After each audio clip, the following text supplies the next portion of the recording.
Hi, my name is Terry.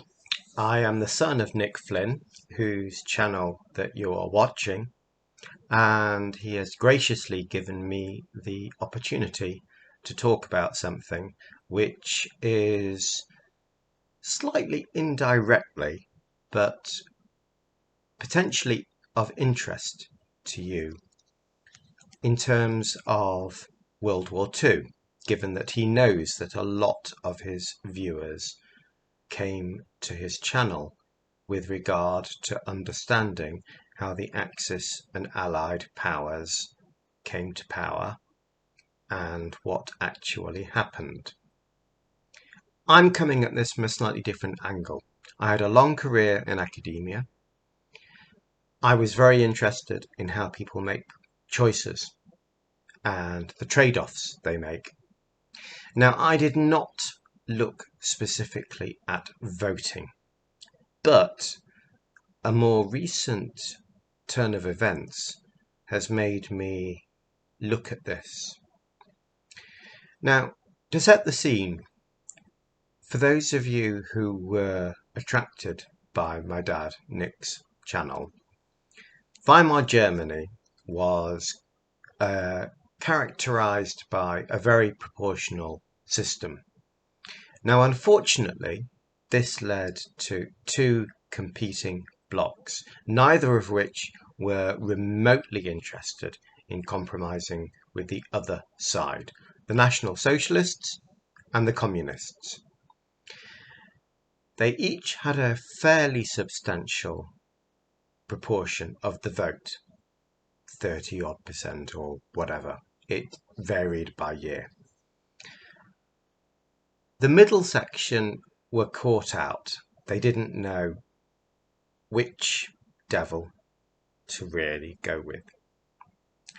Now, I would argue that although proportional representation is generally something we should try to move towards, sometimes it can go very, very wrong.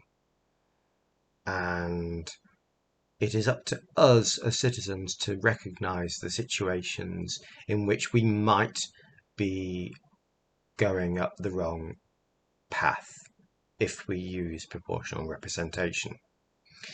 And though I am in danger of invoking what's called Godwin's law, reducing something to a comparison with Hitler, I'm going to go there because I'm worried about many industrialized Anglo countries and the polarization that's going on between a nominally left and a nominally right party who will not compromise, not in the ways that they used to do in the 1950s, for instance.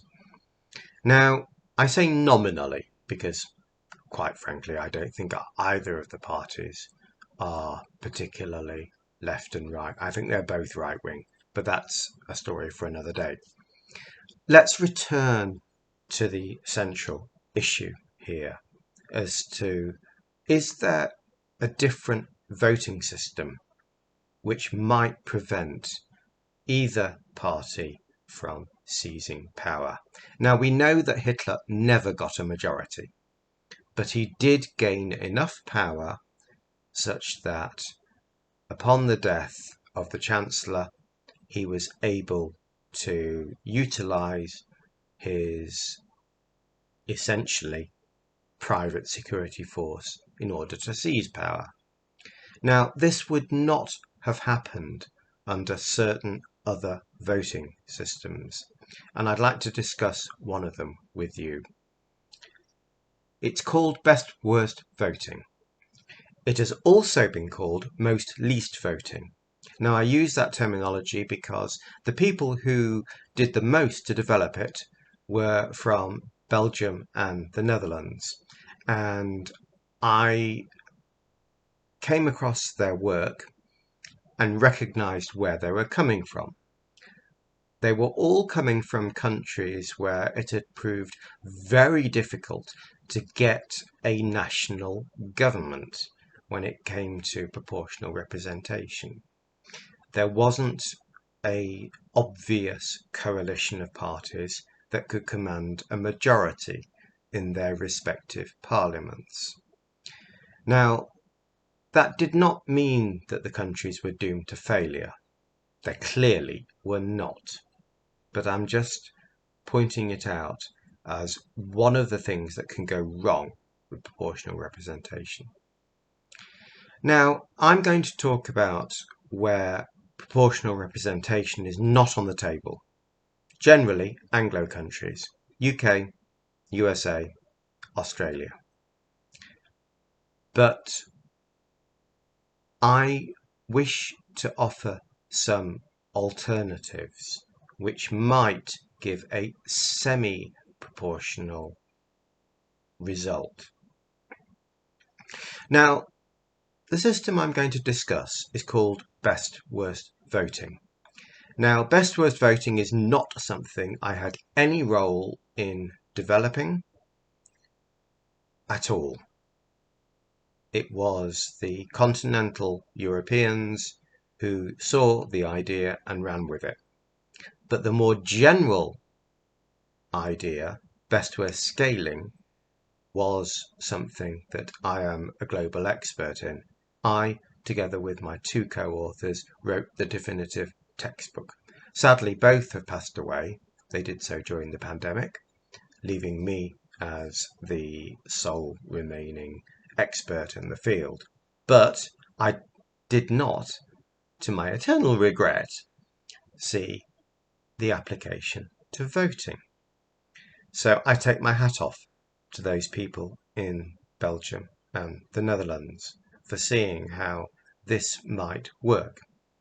Now, I am doing this video as an introduction to a link to my own channel where I intend to run a real-time sort of streaming process where you can put your own percentages in, depending on where you live, what you think supporters of various parties might put as first, second, and third rank, and to see how different systems might give different results.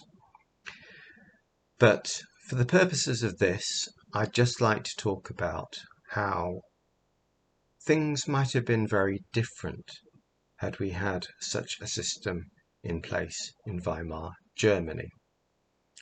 Now, in Weimar Germany, we would have had National Socialists putting the Communists as the worst party, and vice versa. They'd have cancelled each other out. The winner would have been parties in the middle. When we look at the distribution of votes, the parties in the middle that cover what we call the median voter, who have 50% on one side, 50% on the other, would probably have got a majority in the parliament. This would have radically reduced the chances of the National Socialists from coming to power. Now, I'm not saying that this would have avoided World War II. There's no possible way that I can make that sort of alternate history as a viable case. I'm just saying that sometimes proportional representation can cause problems. Now, in terms of Weimar Germany, how might things have gone instead? Well, yes, if everyone is required to give their best candidate and their worst candidate, the National Socialists would have put the local Communist Party candidate as their worst. The local Communist candidate would have put the National Socialist candidate as their worst. Now, under best worst, you get best minus worst counts. They'd have pretty much cancelled each other out. And the winner would have been the party that enabled positive progress, but without, to put it crudely, effing everybody off. We'd have ended up with a government of the centre. This would have made it a lot more difficult for either side to grab power. Now, returning to the current day, I do not think that we are running into exactly the same problem, either in the UK, in the US, or anywhere else. But we should pay attention to history.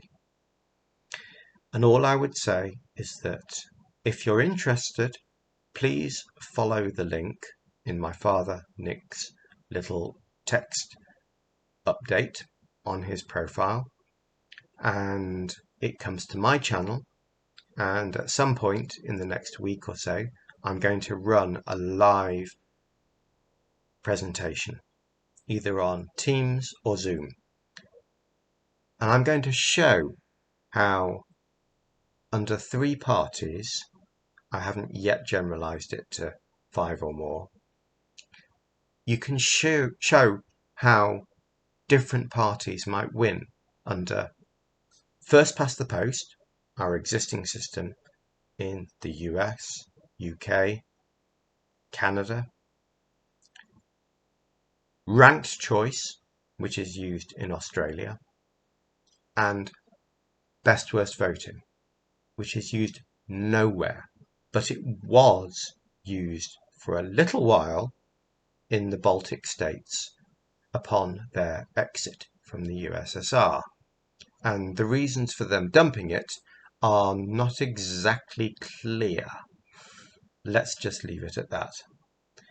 But it is a system which might, although seeming to be very unattractive in terms of giving the third party power, perhaps philosophically that's not so bad if both the first and second parties are engaged in a Punch and Judy show. So if you're interested, please click through, and I would very much welcome you to come and join me, and I will engage with people who want to give their own percentages. And in fact, you don't even need to be from the UK. If you've got 3 parties that you think are viable, for instance, in the US, maybe it's the Republicans, the Democrats, and the Greens, or Republicans, Democrats, and the Libertarians, then yes, I'll put those numbers into the spreadsheet, and it might give you some insights. So I would be very, very grateful if you'd engage with this. My intention is not, as I said, because I did not have any input into best worst voting. My interest is really just to see how this might play out, given that it is an application of something more general that I had a very big role in developing. And if it does have some benefit in terms of improving our governance, then that would be great. But I'm not, as I say, someone who has a dog in the race. I'd like to hear from you. Thank you.